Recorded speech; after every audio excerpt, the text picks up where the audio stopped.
Last time on the Port Nicholson Experience? Well, we hadn't been out to the wreck since last fall. It was the last time we went out. A rare March weather window spurred the crew of the Sea Hunter to action.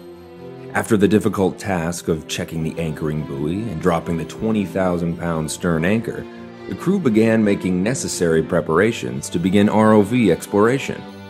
As they waited for the correct tides, spirits were up, and the crew was hopeful that this trip would provide them with needed footage of the cargo bay of the Port Nicholson. The $4 billion payout awaits them on the ocean floor.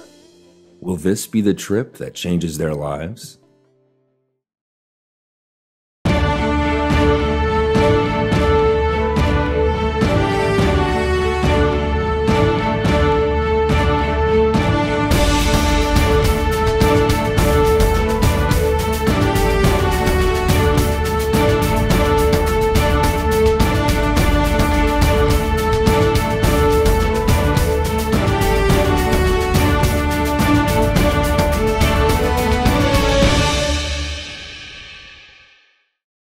You wait for slack water when the tide's between high tide and low tide. When it's switching, the current's going to go in a different direction, obviously. You know, just like if you were in a harbor and the tide comes in, the current's coming into the harbor. Same thing going out at low tide. It happens on a much larger scale in the middle of the ocean, but the same way. And it creates, it takes 6 hours, so about 3 hours into it, it's moving the fastest, and it's moving the slowest when it gets to the ebb water, or right between that golden hour between low and high.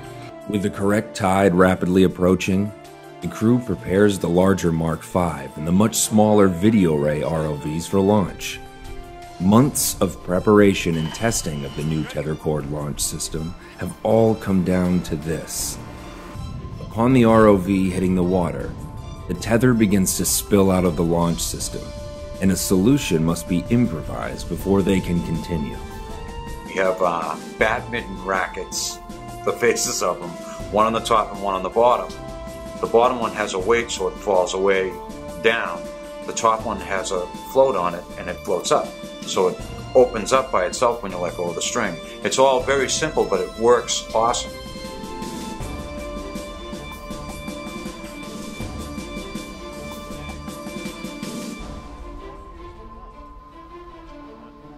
With the new covers on the launch system, the crew returns the ROV to the sea, the dilemma resolved. But upon hitting the water, an even bigger problem arises.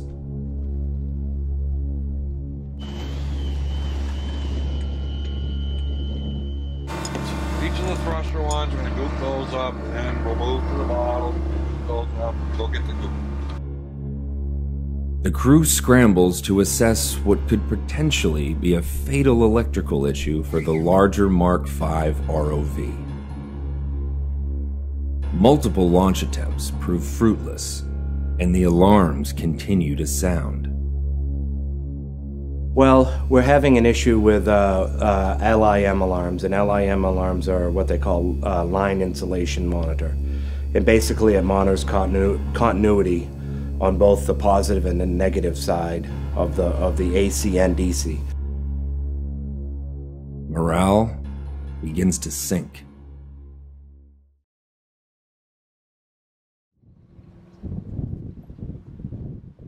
A restless night fades into an early morning. Engineers Brian and Eddie continue their hunt for the source of the malfunction. Trying to find a short. We have a short in the DC, or what we would consider like a ground fault in the high voltage DC line. And the minute you put it in the water, you get a limb alarm.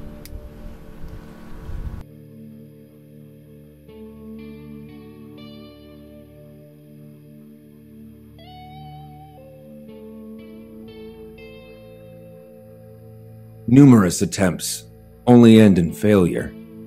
Spirits begin to waver. I spent the majority of my time inside the vehicle, so I mean, every time we had a problem, I'd pull it out, pull it apart, try to diagnose it, try to repair it, get it back together, try it again, you know, and it's just a constant problem. I mean, you fix it, and you get down in the water and it may work fine for a few hours and then it's broken again. I mean, the general rule of thumb for ROVs in the working area is 50% rule. It's 50% it's broken.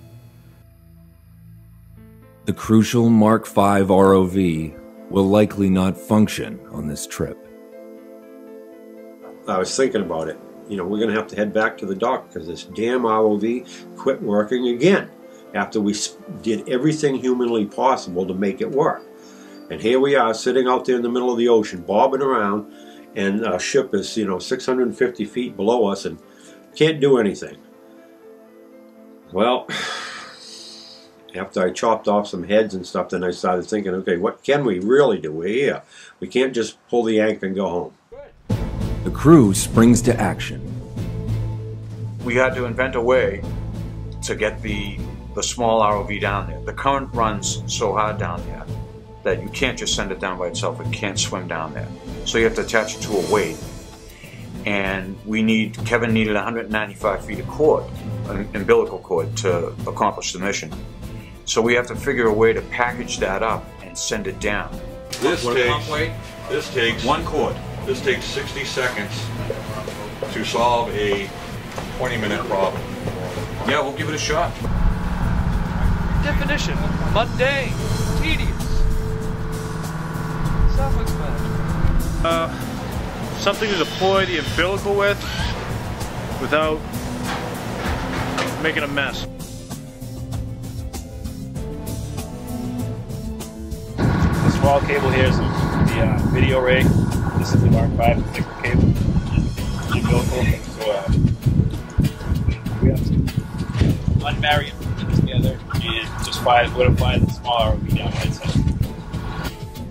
Determined to make the most of this trip, the crew cobbles together a new launch system for the smaller video ray ROV.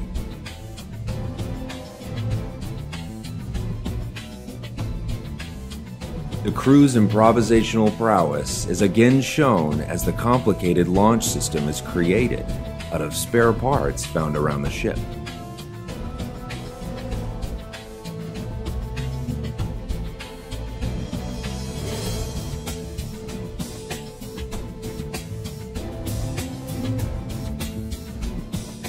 The big ROV didn't work, so we had to improvise with something else. The shotgun wouldn't really work down there, so we got a bigger piece of storage tube and we coiled all the umbilical into it, and the ROV fit in the end of it to hold it in.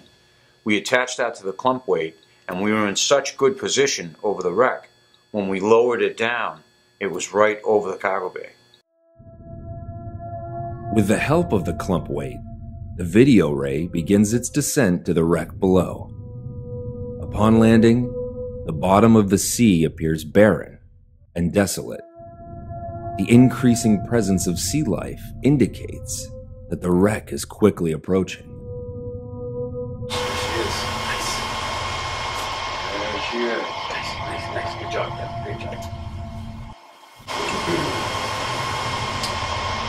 Cord's trailing off to my west, so when I climb, it's probably up on top of the engine and rolled me over. The current's working right down the side of this. Now the current is 90 degrees different than the surface. Yeah. We always suspected there was 3 different currents running down here. Well, that's an issue because it's causing. I really expect to be in the shadow of a tide on this run. So in reality, the next tide coming up will be a lot better. But let's see if we can. Let's make another. Let's try to climb again. See what we get. Kevin gives it his best shot, but having missed the optimal tide, the video ray is at the whim of deep-sea currents, causing unforeseen problems. Jesus Christ, you've got to be f***ing kidding me. Can you tell me how the hell that happened in the middle of wide open water? Just the turns in the cable. Or 100, whatever there were. It's not tangled on anything. Where is it? What's that? That's the end of it. It's wide open water. That's why you can't go anywhere, because it's a rat's nest. Yeah, I've got to the height of the altitude. This has to come up by cable. I can get to 600 feet. You just can't total. All right, let's be sure it's not tangled on anything, but I don't see it tangled on anything. This current has just turned it into a ball, I guess. Well, let's continue this way. Video Ray is a lot smaller RV. It's only 18 inches. It also is an inspection class. It is designed to go down to 1,000 feet, but she is so light, and her engines are a 10th, not even a 10th, a 20th of the power of the Mark V, and she gets subjected to the currents, and it's just something that's not even controllable over, say, 1.5 to 2 knots of current, which we experience sometimes 3 or 4 down there. The tether team pulls the video ray out of the water. Despite many setbacks, the crew now knows the small ROV is capable of making the journey. They are determined not to let these obstacles stop them in their search for glory. Now, they will reset the launch system and wait for the golden hour of slack tide. While many would have packed up and gone home, the crew of the MV Sea Hunter is not worried. They know that nothing will stop them from obtaining their $4 billion prize.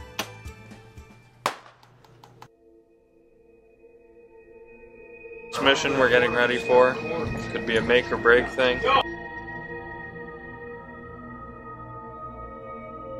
At that point in time, I was running out of options as far as to how to repair it.